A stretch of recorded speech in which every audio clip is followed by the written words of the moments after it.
नमस्कार, जनमत देख रहे हैं आप।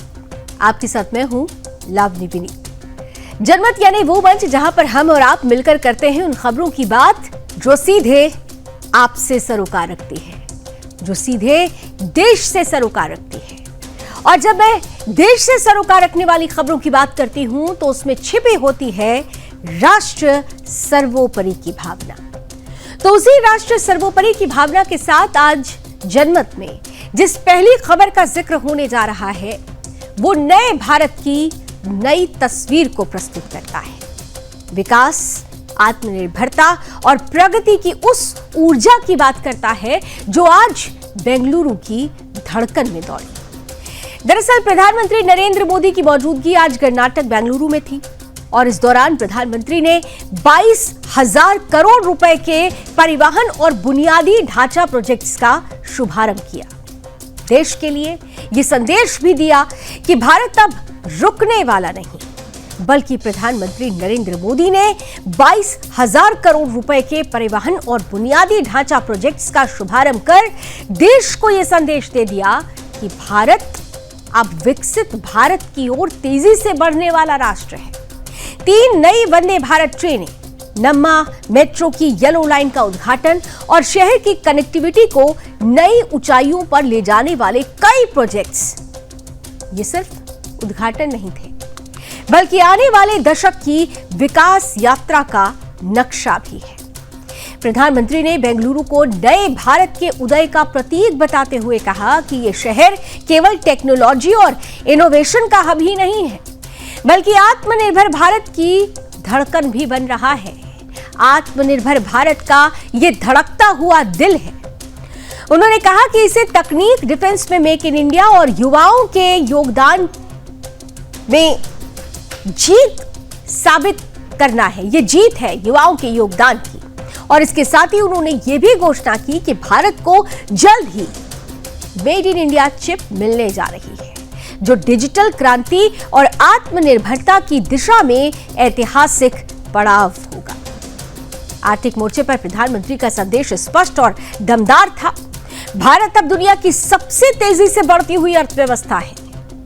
11 साल पहले 10वें स्थान पर रही भारतीय अर्थव्यवस्था एक एक कर तेज रफ्तार के साथ तीसरे स्थान की ओर अग्रसर हो रही है। ये उपलब्धि रिफॉर्म, परफॉर्म और ट्रांसफॉर्म की भावना, साफ नियत और ईमानदार प्रयासों का परिणाम है।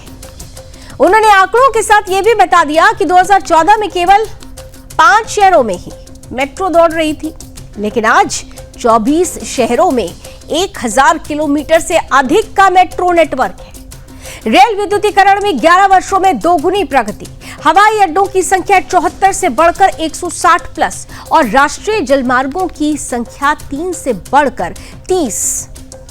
ये आंकड़े बताते हैं कि भारत अब केवल विकास की बात नहीं करता बल्कि उसे धरातल पर उतारकर संभव होता हुआ भी दिखाता है। ये बेंगलुरु से निकली सिर्फ उद्घाटन की गूंज नहीं थी बल्कि एक विकसित, आत्मनिर्भर और सशक्त भारत के निर्माण का बिगुल है, जहां सपने देखे नहीं जाते हैं।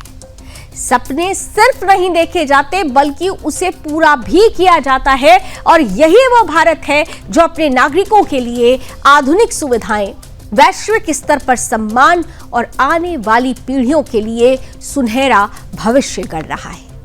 इस दौरान अपने संबोधन में प्रधानमंत्री ने बहुत सारी बातें कही हैं। क्या कुछ उन्होंने कहा नए भारत से नई तस्वीर से जोड़ते हुए, आइए उनके शब्दों में सुनिए।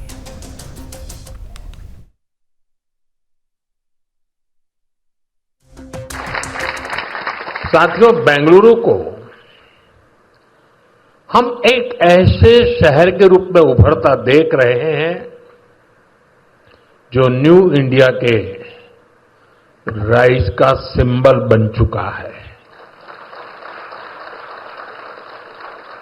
एक ऐसा शहर जिसकी आत्मा में तत्वज्ञान है और जिसके एक्शन में टेक ज्ञान है।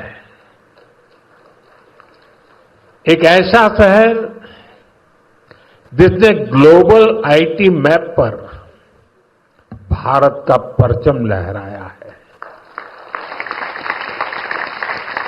बेंगलुरु की ये एक वो प्रीमियम भारतीय रेल की ट्रेन है जिसको मेक इन इंडिया के तहत बनाया गया है, और मेक इन इंडिया के तहत जब बनाया गया है तो देश के अंदर पूरे हर राज्य के अलग अलग हिस्से, अलग अलग कोनों के अंदर वंदे भारत को पहुंचाने का काम रेल मंत्रालय और देश के प्रधानमंत्री नरेंद्र मोदी कर रहे हैं। तो कहीं ना कहीं भारतीय रेल की एक ये बड़ी प्रीमियम रेलों में से एक है जिसको मेक इन इंडिया के तहत देश के अंदर ही बनाया गया है।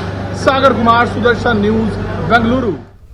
तो किसी भी देश के विकसित होने की जो परिपाटी होती है वो तय की जाती है कि कैसे कैसे उसकी कनेक्टिविटी बढ़ रही है, दूर दूर से कैसे कैसे जो दूरियां हैं वो खत्म होकर पास की जा रही है, वो रफ्तार से कैसे आगे बढ़ रही है, वो किस तरीके से रेलवे के माध्यम से, सड़क के माध्यम से, जल मार्ग के माध्यम से आगे बढ़ रही है, ये तय करता है विकसित भारत की परिभाषा को। और उसी परिपाटी को पूरा करते हुए आज हम उस पायदान पर आ चुके हैं जहां से दुनिया हमें आने वाले समय में विश्व गुरु बनता हुआ देख रही है। और जब बात हम विश्व गुरु बनने की करते हैं तो केवल हम यहां पर इंफ्रास्ट्रक्चर में आगे बढ़ते हुए नजर नहीं आ रहे हैं, हम अपनी सैन्य ताकत भी कैसे बढ़ा रहे हैं, और हमने अपने दुश्मनों को अपनी असली पहचान, हमारी नई ताकत और उसकी असली औकात कैसे दिखाई है, इसका सबसे बड़ा उदाहरण ऑपरेशन सिंदूर रहा। वही ऑपरेशन सिंदूर जिसने आतंकिस्तान की कमर तोड़ दी। लेकिन इस विजय के बाद कांग्रेस और उसके साथी दलों ने सेना पर भरोसा करने के बजाय पाकिस्तान और डोनाल्ड ट्रंप के बेतुके बयानों पर यकीन किया। खूब वो हल्ला हुआ, खूब राजनीति हुई, सड़क से लेकर संसद तक सिर्फ सवाल पूछे गए। सेना की शौर्य को नमन करने के बजाय संसद में झूठी कहानियां उड़ाई, सीज़फायर पर सवाल उठाए, संसद को ठप कर दिया। हमारे आपके करोड़ों रुपए, संसद की कार्रवाई जब स्थगित होती है तो स्वाहा हो जाते हैं। और ये सब कुछ किया हमारे देश की विपक्षी पार्टियों ने। राहुल गांधी ने यह भी कहा था कि सरकार ने तो सेना के हाथ बांध दिए, सरकार ने यह बताए कि कितने फाइटर जेट गिरे, ये तमाम सवाल थे। लेकिन एयर चीफ मार्शल जब सामने आए तो एक एक सवालों का जवाब प्रमाणों के रूप में दिया। Air chief martial AP Singh, army chief Upendra Dwivedi और खुद रक्षा मंत्री राजनाथ सिंह ने साफ कर दिया, दो टूक शब्दों में कह दिया कि सेना को पूरी छूट थी। उन्होंने कहा कि हमने दुश्मन को वहीं मारा जहां वो दर्द भूल ना सके। तो सवाल यह है कि जब सबूत, बयान और जीत हमारे पास है, तब भी क्या ये विपक्ष का देश के खिलाफ खड़ा होना नहीं है?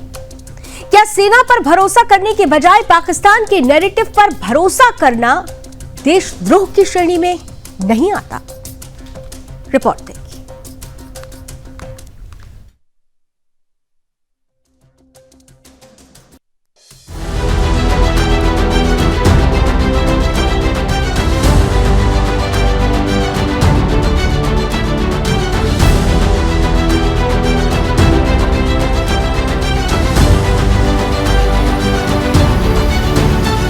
भारत ने ऑपरेशन सिंदूर चलाकर आतंकिस्तान को मुंह तोड़ जवाब दिया। लेकिन दुख की बात यह है कि इस ऐतिहासिक विजय के बाद देश में दुश्मन से ज्यादा सवाल हमारे अपने ही नेताओं ने उठाए। कांग्रेस समेत पूरा विपक्ष, देश के रक्षा मंत्री, विदेश मंत्री, यहाँ तक कि सेना के अधिकारियों पर भी भरोसा नहीं कर रहे थे। इन्हें भरोसा था तो बस डोनाल्ड ट्रंप जैसे विदेशी नेताओं के बेतुके बोल और झूठे बयानों पर। ट्रंप के बयान पर विपक्ष ने उछल उछल कर संसद नहीं चलने दी। संसद में जब ऑपरेशन सिंदूर पर चर्चा रखी गई तो कांग्रेस और उसके सहयोगी दलों ने ऐसे सवाल पूछे जिन्हें कोई सच्चा देशभक्त सोच भी नहीं सकता। उन सवालों में पाकिस्तान की पैरवी साफ नजर आई। उनका मकसद सच्चाई जानना नहीं, बल्कि देश का अपमान करना और सेना के मनोबल को तोड़ना था। बावजूद इसके विदेश मंत्री, रक्षा मंत्री, गृह मंत्री ने एक एक सवाल का जवाब दिया। फिर भी कांग्रेस ने सदन का बहिष्कार किया। 29 जुलाई को मानसून सत्र के दौरान राहुल गांधी ने आरोप लगाया कि ऑपरेशन सिंदूर के वक्त सरकार ने सेना को बांध दिया था, जिससे रणनीतिक नुकसान हुआ। राहुल ने कहा कि पहलगाम हमले के दोषियों को दंडित करने में राजनीतिक इच्छा शक्ति का अभाव था, लेकिन air chief martial AP Singh ने यह झूठ साफ कर दिया। उन्होंने कहा, ऑपरेशन सिंदूर की सफलता ही इस बात का प्रमाण है कि राजनीतिक इच्छा शक्ति मजबूत थी और सशस्त्र बलों पर किसी भी तरह की पाबंदी नहीं थी। विपक्ष का सबसे बड़ा सवाल, सीज फायर किसके कहने पर हुआ? इस पर भी एपी सिंह ने साफ कर दिया कि पहल पाकिस्तान ने की थी। 88-90 hours of war, we were able to achieve, so much of damage to their system that it was very clear in their mind that in this current situation, if they continue, they are going to continue paying for it more and more. So they have come forward and sent a message again through DGMO कि हम बात करना चाहते हैं, and which was accepted from our side. रक्षा मंत्री राजनाथ सिंह ने सदन में साफ कहा, हमारा एक भी फाइटर जेट नहीं गिरा। इससे पहले सीडीएस भी यही कह चुके हैं कि हमारे लिए परिणाम मायने रखते हैं, लेकिन विपक्ष को भरोसा तो ट्रंप पर था, जिसने झूठ फैलाया कि भारत के 5 फाइटर जेट गिरे। राहुल गांधी ने तुरंत सेना से सवाल दागा, कितने जहाज गिरे? कल एयर चीफ मार्शल ने साफ कर दिया कि वो फाइटर जेट दुश्मन के थे, भारत के नहीं। Mostly from, I'm talking about fighter aircraft are from S-400. We have at least 5 fighters confirmed kills and 1 large aircraft, which could be either an Elint aircraft or an AWNC aircraft, which was taken out at a distance of about 300 kilometers. This is the actually largest ever recorded surface-to-air kill that we can talk about. Army chief general Upendra Dwivedi ने भी खुलासा किया। उन्होंने कहा, हमें पूरी छूट दी गई थी। कहा गया कि आप तय करें कि क्या करना है। इस तरह का आत्मविश्वास और राजनीतिक स्पष्टता पहली बार मिली। यही हमारे मनोबल का सबसे बड़ा आधार बना। This is the first time which RM has also said, I think enough is enough, and all the 3 chiefs were very clear, something has to be done. And the free hand was given, of course, that you decide what is to be done. And that is the kind of a confidence with the political directions and political clarity for the first time we saw. And that's what made a difference, because we want to do a lot, but that kind of hand-holding and kind of free, no terms of restrictions, if I can say that. And that is what kind of raises up your morale. And that is how it helped our army commanders or commander-in-chiefs on ground. रक्षा मंत्री राजनाथ सिंह ने आतंकियों को उनके आकाओं को चेतावनी देते हुए कहा, पहलगाम हमले के बाद दुश्मन सोच रहा था कि भारत चुप बैठ जाएगा, लेकिन प्रधानमंत्री का संकल्प था, मुंह तोड़ जवाब देंगे। हमने तय किया कि धर्म देखकर नहीं, कर्म देखकर मारेंगे, और हमने कर्म देखकर मारा। तो बहनों भाइयों, हम लोगों ने भी ठान लिया कि हम धर्म पूछकर किसी को नहीं मारेंगे, बदला नहीं लेंगे। हम उनका कर्म देखकर हम उनको मारेंगे बहनों भाइयों, और कर्म देखकर हम लोगों ने मारा। प्रधानमंत्री नरेंद्र मोदी ने भी 2 टूक शब्दों में पाकिस्तान को एक बार फिर से चेताया कि ऑपरेशन सिंदूर में हमारे सैनिकों की ताकत पूरी दुनिया ने देखी। इसकी सफलता के पीछे टेक्नोलॉजी और मेक इन इंडिया की ताकत है, जिसमें बेंगलुरु के युवाओं का भी अहम योगदान है। आतंकवादियों के बचाव में उतरे पाकिस्तान को कुछ ही घंटों में घुटनों पर लाने की हमारी क्षमता पूरी दुनिया ने नए भारत के इस स्वरूप के दर्शन किए हैं।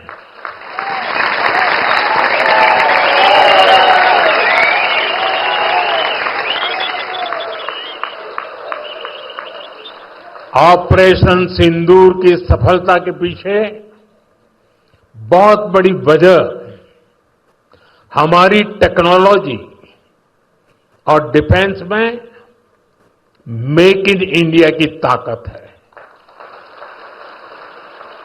और इसमें बेंगलुरु और कर्नाटका के युवाओं का भी बहुत बड़ा योगदान है। सेना प्रमुख, air chief marshal, army chief, रक्षा मंत्री, गृह मंत्री, प्रधानमंत्री के बाद उम्मीद है कि विपक्ष, खासकर राहुल गांधी, अब सेना का अपमान बंद करेंगे और उनके शौर्य को नमन करेंगे। और जहां तक रही बात ट्रंप की, तो अब ट्रंप को भी समझ जाना चाहिए कि जो फाइटर जेट गिरे थे वो असल में किसके थे। उसका झूठ भारत पर नहीं चला तो उसने गुस्से में भारत पर टैरिफ लगा दिया। लेकिन ये नया भारत है जो सब झेल लेगा, पर कभी भी अपने आत्मसम्मान से, राष्ट्रीय सुरक्षा से समझौता नहीं करेगा। और हाँ, जवाब तो पाकिस्तान को भी याद होगा, क्योंकि हमने उसको इतना गहरा घाव दिया है कि वो उसके दर्द से अब तक कराह रहा है। उसने खुद ही अपनी जीत घोषित करके अपने मौलाना आर्मी चीफ को फील्ड मार्शल बना दिया था। इसे ही कहा जाता है कि अपने मुंह मियां मिट्ठू होना। पाकिस्तान अगर नहीं सुधरा तो अगली बार नक्शे से गायब हो जाएगा, इसमें कोई दो राय नहीं है, क्योंकि हमारा एक ही उसूल है, हम किसी को छेड़ते नहीं और कोई हमें छेड़े तो हम उसे छोड़ते भी नहीं। जय Hind. Bureau report, Sudarshan news.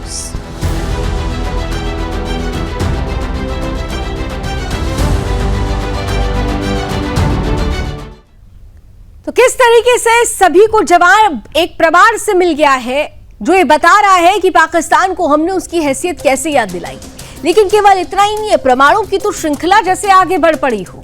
Bharat और पाकिस्तान के बीच जारी सैन्य तनाव के बीच एक ऐसा अंतरराष्ट्रीय प्रमाण सामने आया है जिसने पाकिस्तान की झूठ की दीवार में गहरी दरार डाल दी है।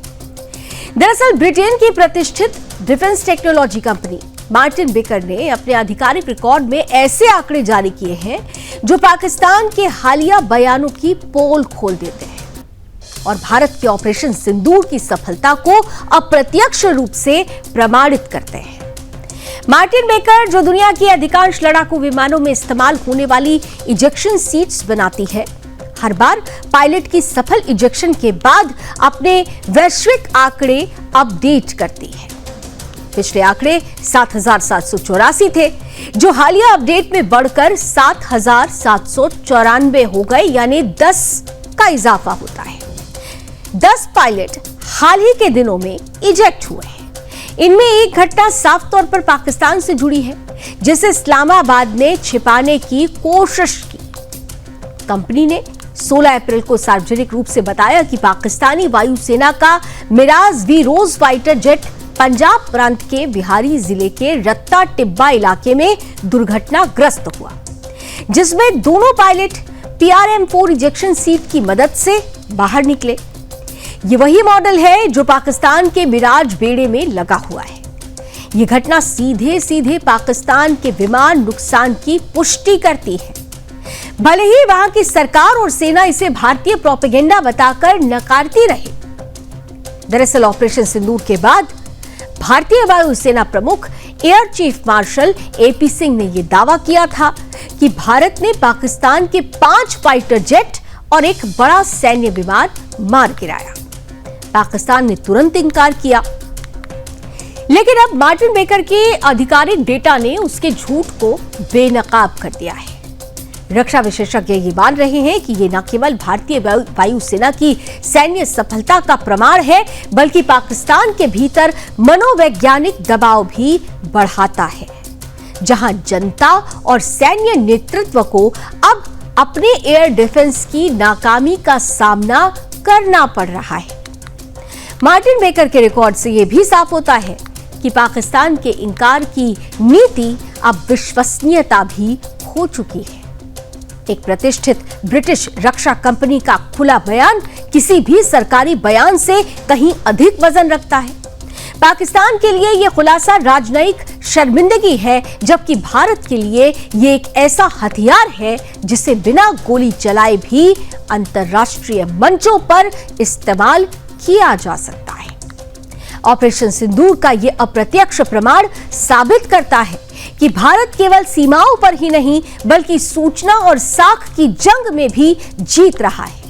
भारत पाकिस्तान के बीच सैन्य तनाव के इस दौर में एक ब्रिटिश कंपनी का यह खुलासा पाकिस्तान के बयानों की पोल खोलने वाला है। जब पाकिस्तान अपने विमान नुकसान को छिपाता है और एक अंतर्राष्ट्रीय रक्षा कंपनी पायलट इजेक्शन की पुष्टि करती है तो सच सामने आने लगता है। ऑपरेशन सिंदूर में भारत की सैन्य सफलता का यह शायद सबसे ठोस अप्रत्यक्ष प्रमाण है जो न केवल रणनीतिक बल्कि कूटनीतिक मोर्चे पर भी भारत को मजबूत करता है। आने वाले समय में अगर ऐसे और सबूत और प्रमाण सामने आते हैं तो पाकिस्तान के लिए अपने इंकार की नीति को जारी रखना मुश्किल हो जाएगा और भारत के लिए अपनी वैश्विक साख को बढ़ाना और भी ज्यादा आसान हो जाएगा।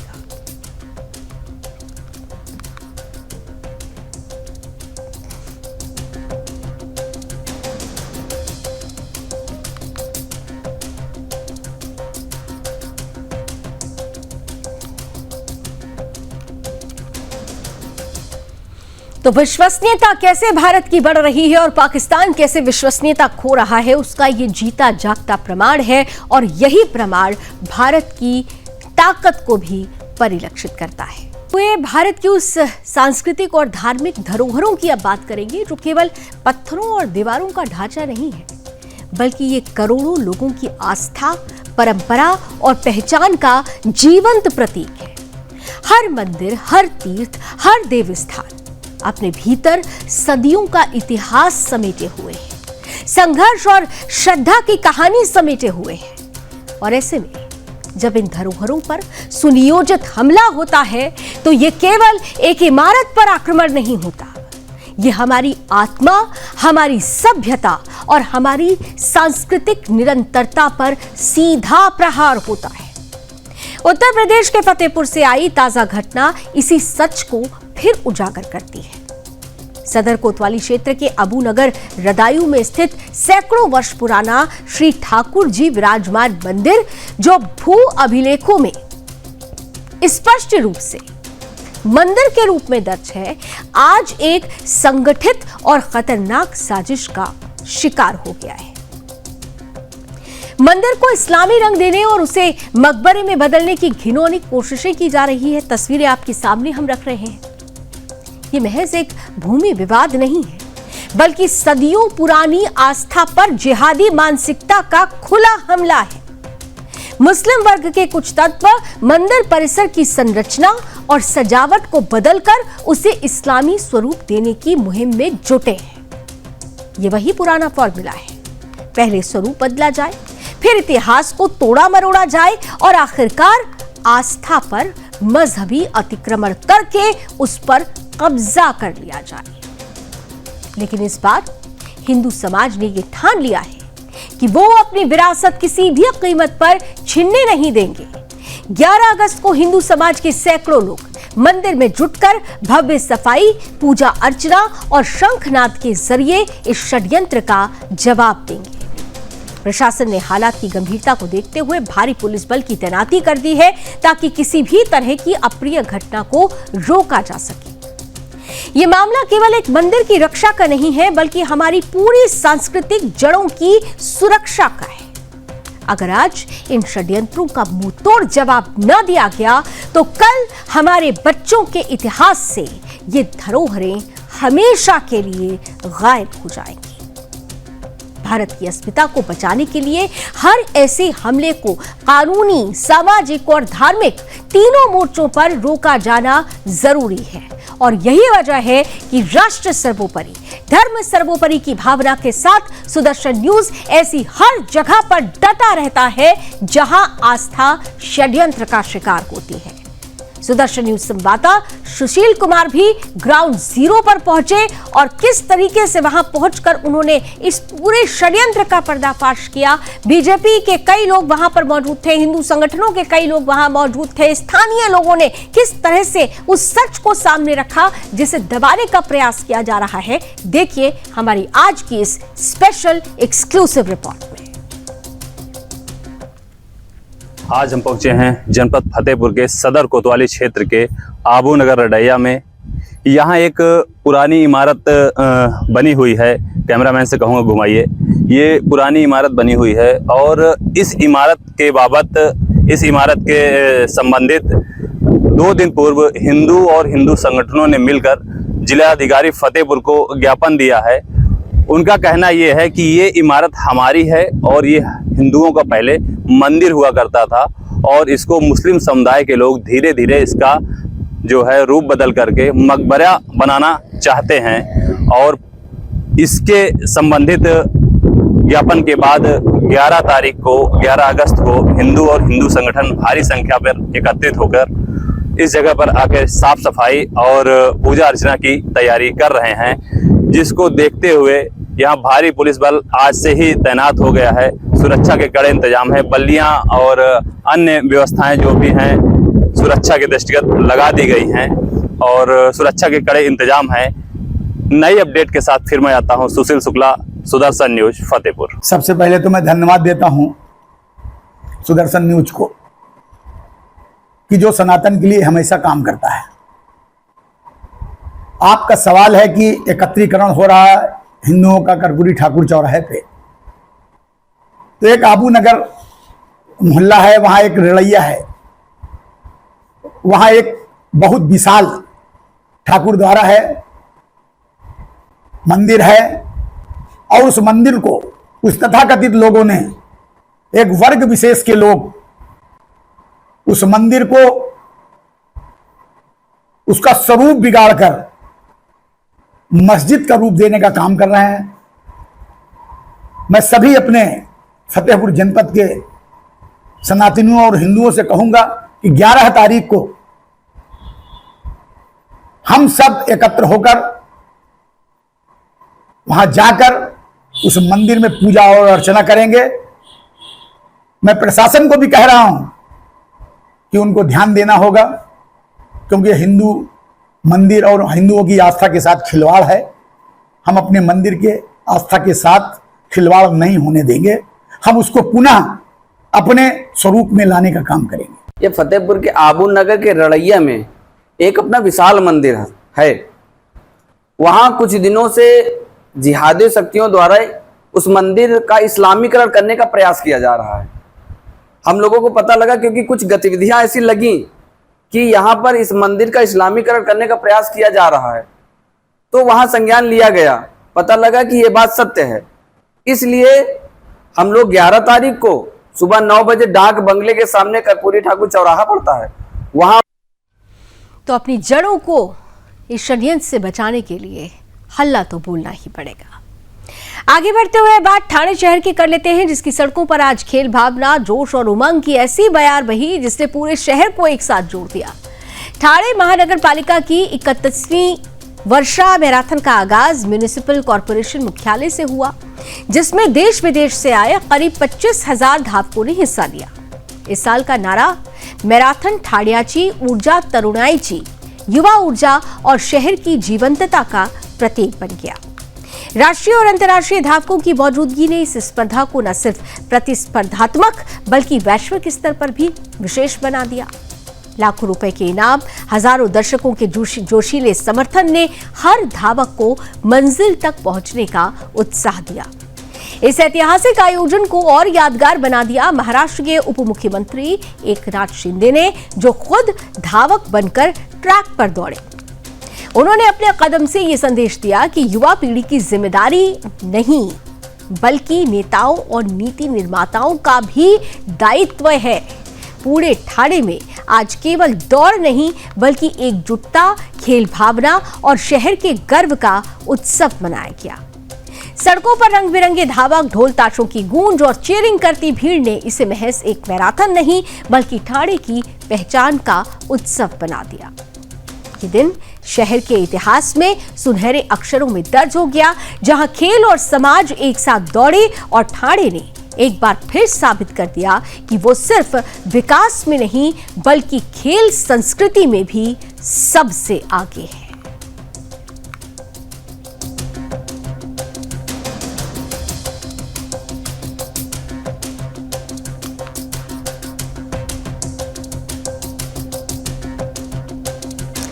और इधर एक तरफ ठाणे से खेल मैराथन की तस्वीरें आई तो दूसरी तरफ पूर्वोत्तर राज्य असम से भी एक ऐसी ही तस्वीर आई है, जहां सोनाबील टी स्टेट में आज स्वतंत्रता सेनानी झगरू गौर स्मारक फुटबॉल टूर्नामेंट के चौथे संस्करण की शुरुआत भव्य समारोह के साथ हुई। आधुनिक इंडिया फाउंडेशन और भारतीय सेना की गजराज कोर के संयुक्त प्रयास से आयोजित ये टूर्नामेंट 9 से 24 अगस्त तक चलेगा, जो उदालगुड़ी जिले के औरंगाजुली चाय बागान के सम्मानित आदिवासी स्वतंत्रता सेनानी झगरू गौर को समर्पित है। उद्घाटन समारोह में आसपास के चाय बागान क्षेत्रों से 6000 से अधिक दर्शक उमड़े। मुख्य अतिथि 106 आर्टिलरी ब्रिगेड के कमांडर ब्रिगेडियर तनुज पांडे का पारंपरिक झूमर नृत्य से स्वागत भी किया गया। उन्होंने कहा कि खेल केवल खेल नहीं है, बल्कि जीवन है। यह अनुशासन, एकता, नेतृत्व और चरित्र का निर्माण करता है। कार्यक्रम के दौरान चाय बागान समुदायों से राष्ट्रीय और राज्य स्तरीय खिलाड़ियों को सम्मानित किया गया। सांस्कृतिक प्रस्तुतियों और सामुदायिक सम्मान के बीच भूटिया चांग टी स्टेट एफसी और Tezpur Ghoghra T state FC के बीच उद्घाटन मैच खेला गया, जिसमें तेजपुर घोघरा एफसी ने 2-0 से जीत भी हासिल की। आधुनिक इंडिया फाउंडेशन के राष्ट्रीय अध्यक्ष डीके चौहान ने गजराज कोर के योगदान की सराहना की। इस अवसर पर आईटीबीपी के डिप्टी कमांडेंट सैम शर्मा और तेजपुर वायुसेना स्टेशन के विंग कमांडर मनप्रीत सिंह को पारंपरिक गमछा और स्मृति चिन्ह भेंट करके सम्मानित किया गया। भारतीय सेना, स्थानीय समुदाय और आधुनिक इंडिया फाउंडेशन के सहयोग से यह आयोजन आने वाले वर्षों में भी युवा प्रतिभाओं को प्रेरित करता रहेगा।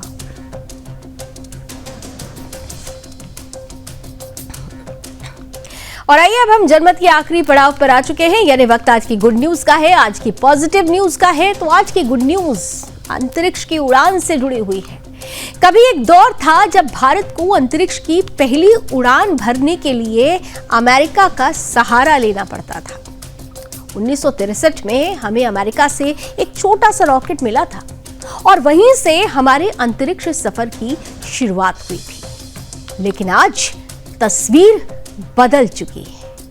6 दशक बाद अब अमेरिका अपने भारी भरकम 6500 किलो वजनी उपग्रह को भारतीय रॉकेट से लॉन्च करवाने जा रहा है। इसरो का शक्तिशाली LVM-3M5 इस अमेरिकी उपग्रह ब्लॉक 2 ब्लूबर्ड को अंतरिक्ष में पहुंचाएगा, जो दुनिया के कोने-कोने में सीधे स्मार्टफोन तक हाई स्पीड इंटरनेट पहुंचाने की क्षमता रखता है। यह सिर्फ एक तकनीकी उपलब्धि नहीं है, बल्कि भारत के आत्मनिर्भर और सामर्थ्यवान होने का ऐतिहासिक प्रमाण भी है। इसरो के चेयरमैन डॉक्टर वी नारायणन ने इसे भारत अमेरिका अंतरिक्ष सहयोग की नई ऊंचाई बताया है। कहा कि यह लॉन्च भारत की वैश्विक बाजार में स्थिति को और मजबूत करता है। यहां पर याद दिला दें कि हाल ही में भारत ने नासा के साथ मिलकर 30 जुलाई को मिशन निसार को भी सफलतापूर्वक लॉन्च किया था। अब तक इसरो 34 देशों के 433 उपग्रह लॉन्च कर चुका है और अब अमेरिका जैसे महाशक्तिशाली देश का भरोसा भी भारत की ताकत पर सबसे बड़ा सबूत है और यही उभरते भारत की, नए भारत की बुलंद तस्वीर है। ये नए भारत की नई पहचान है।